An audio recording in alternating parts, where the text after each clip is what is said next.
Turning to Iran, where just over a month after President Ebrahim Raisi was killed in a helicopter crash, Iranians are voting this Friday to choose his replacement.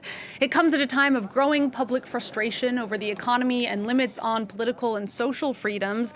After record low turnout in recent elections, it's unclear how many Iranians will participate. They are picking from 4 candidates loyal to the supreme leader, though the group does include one reformist.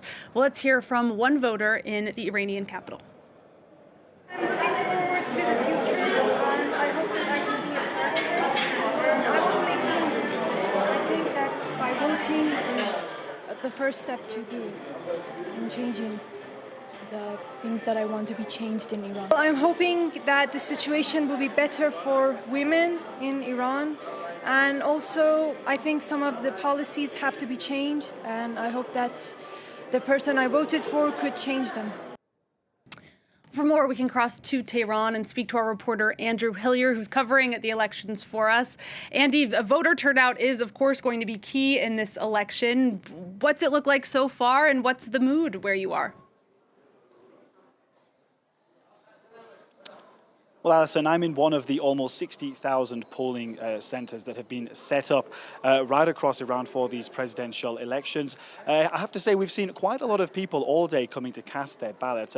Amongst them, lots of women too. You heard from one of them just then. That woman telling us that she hoped that her vote would bring about change, that would bring about better equality for women in Iran. Now, earlier this morning, we actually saw Iran's supreme leader, Ali Khamenei, cast his ballot in a mosque that's attached to his office complex. Now, as you can imagine, to get into that mosque, we had to go through several layers of security. Of course, it's a very heavily fortified compound. And Ali Khamenei told the reporters that had gathered there this morning that he wanted more Iranians to participate in these elections because the pride, honor and dignity of the Islamic Republic depended on a high voter turnout. He also said that the Islamic Republic's ability to last depended on lots of people coming to the polls. And he really did touch there on what has been, I think, a central issue in this snap election campaign, and that's the issue of voter turnout. There are fears that turnout could go down. We've spoken to lots of people on the streets of Tehran, particularly young people, students, who told us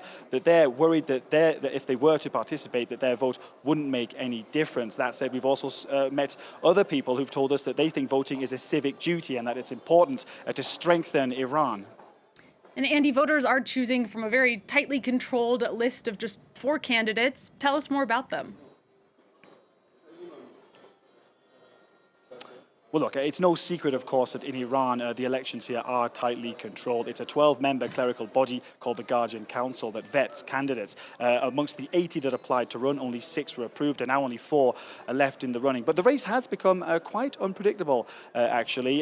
There was, at the start, the sole reformist, Masoud Pezeshkian, who was a bit of an outsider, a wild card, and now he's riding very high in the polls. He favors a policy of open dialogue with the West. He's criticized attacks on women. But at the other end of the spectrum, you've also got the most hardline contender. That's Saeed Jalili, a former nuclear negotiator.